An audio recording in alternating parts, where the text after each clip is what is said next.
Quand j'étais chez Betclic et que je designais la nouvelle app sur mobile, j'ai imaginé une interaction pour pouvoir gérer le panier avec une seule main. Je trouvais ça totalement innovant. J'étais certaine de l'effet de surprise que ça allait avoir. J'ai donc invité une dizaine de clients à tester l'app en regardant un match de l'équipe de France. Sur les 10, un seul a réussi à interagir avec le panier. Effet de surprise, oui, mais plutôt négatif. Dès le lendemain, j'ai modifié cette page en ajoutant des boutons identifiables par tous. Et je l'ai priorisé dès le sprint suivant. Dans un mode projet, je n'aurais pas pu itérer sur cette page en autonomie. Aussi, j'aurais dû renégocier avec mes parties prenantes le périmètre et le délai. Pour l'anecdote, cette app est devenue numéro 1 de sa catégorie lors de sa sortie. Hello, je m'appelle Marie-Laure, je suis consultante produit et formatrice chez Tiga. Aujourd'hui, je vais vous expliquer les différences entre la culture produit et la culture projet et vous donner tous mes conseils pour passer de l'une à l'autre.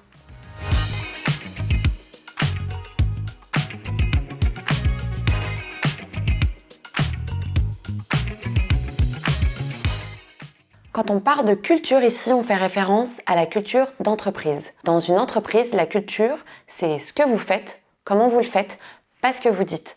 Un livre très connu sur la culture d'entreprise, écrit par Ben Horowitz, s'intitule « What you do is who you are ».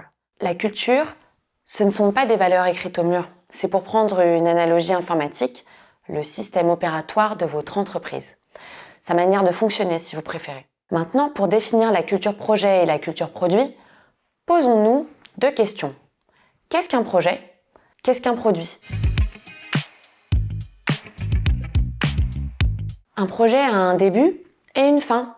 Il a aussi un budget qui est consommé durant sa durée de vie.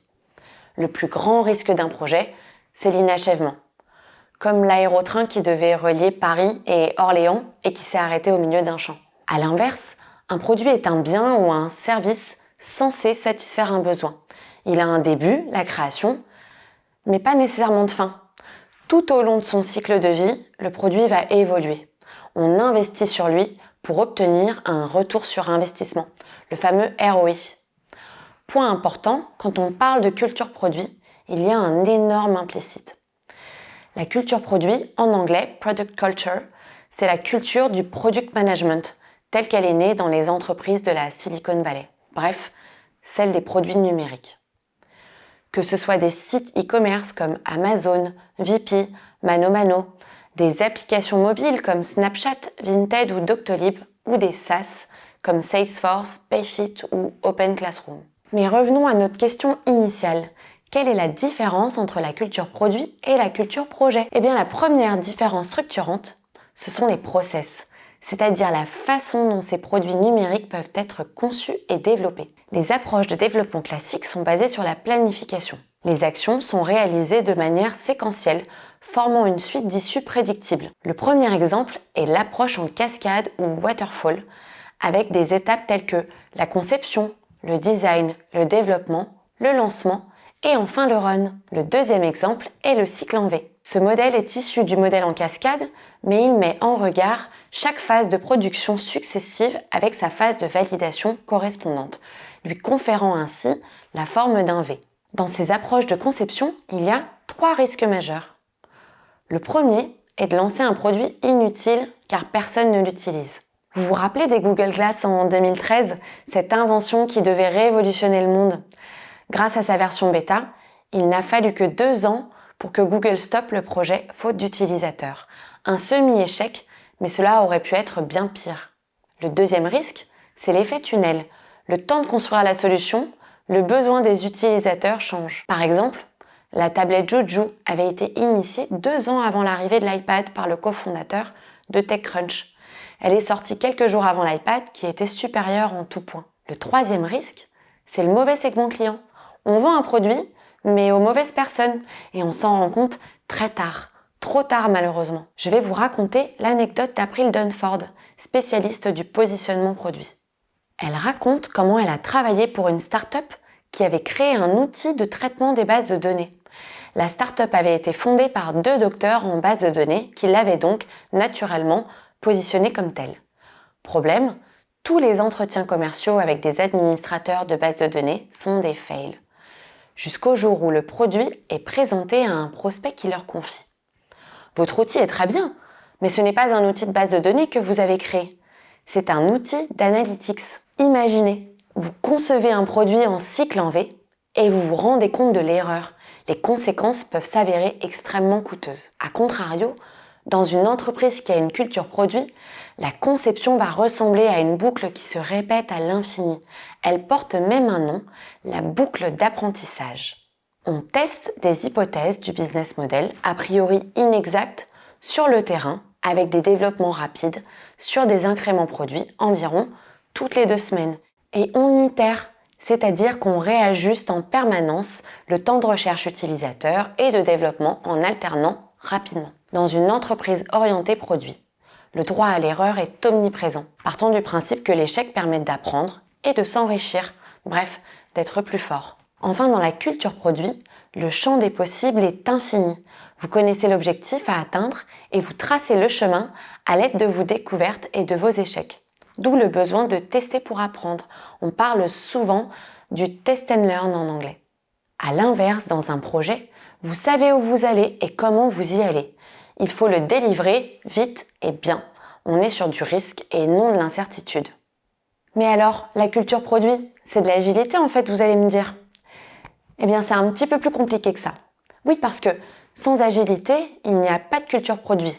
Mais non, car cette culture, elle va bien au-delà de l'agilité. Si on veut itérer rapidement, il faut que les liens entre les utilisateurs, le métier et la tech soient très forts. Et c'est pour cela que le métier de product manager est né.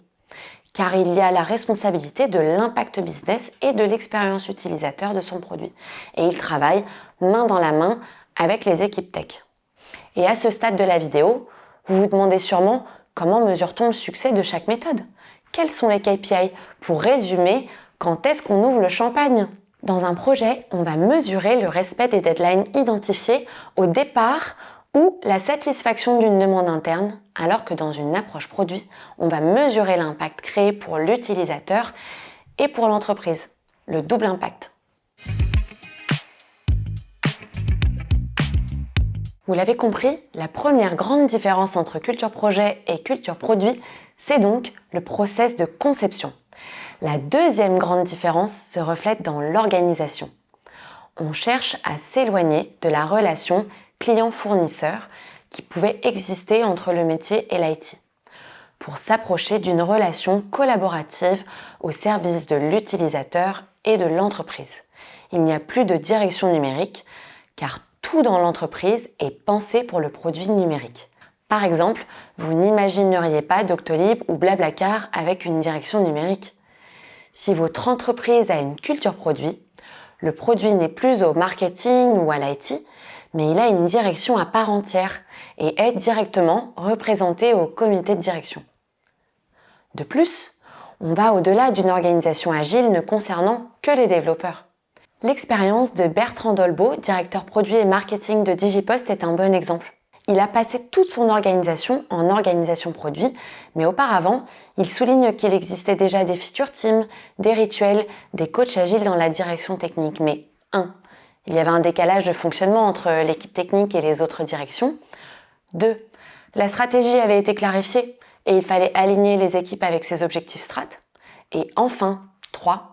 Les équipes avaient envie d'avoir plus d'autonomie dans la construction de la roadmap.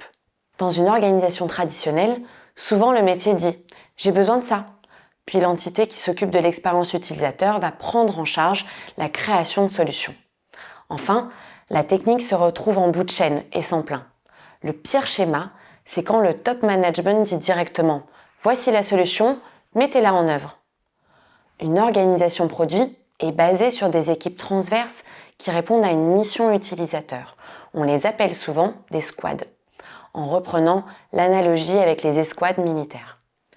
Ce sont de petites équipes multidisciplinaires, autonomes, opérant sur des cycles courts et qui ont pour but d'avoir un impact fort et rapide sur l'expérience utilisateur et le business. L'image et la place de la tech dans l'organisation sont totalement différentes. L'informatique n'est plus perçue comme un centre de coût, mais comme un centre de profit.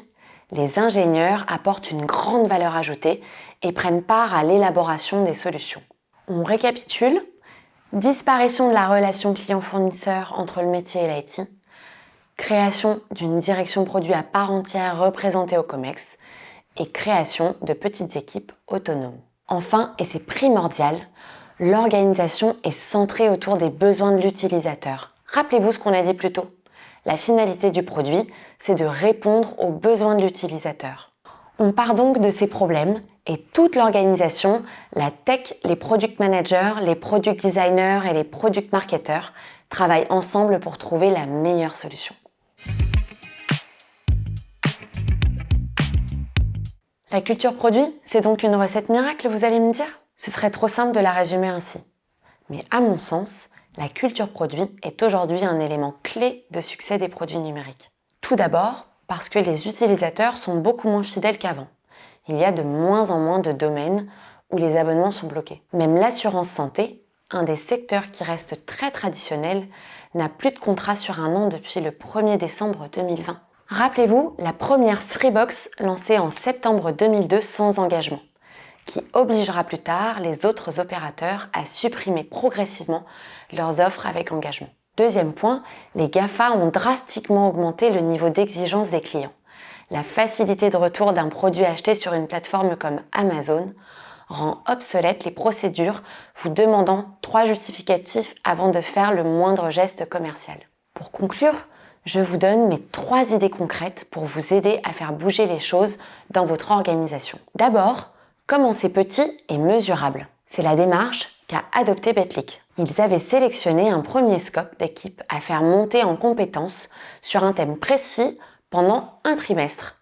Ils ont fait une rétro à la fin pour savoir ce qui s'était bien passé et moins bien passé. Puis, ils ont élargi le scope à d'autres équipes. Mon deuxième conseil, n'hésitez pas à faire de la pédagogie en interne. Par exemple, Anso Rakoto, VP Product de France TV, considère qu'une partie de son rôle est concrètement d'aller frapper aux portes et de passer 1 heure avec des personnes hors de son équipe pour expliquer ce qu'est un product manager, à quoi ressemble une bonne recherche utilisateur, comment équilibrer discovery et delivery, etc. Enfin, impliquez vos parties prenantes et le top management en les faisant participer. Au test utilisateur par exemple.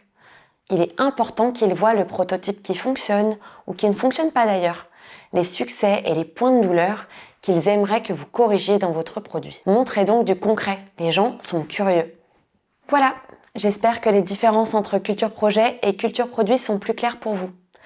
À très vite pour un prochain épisode.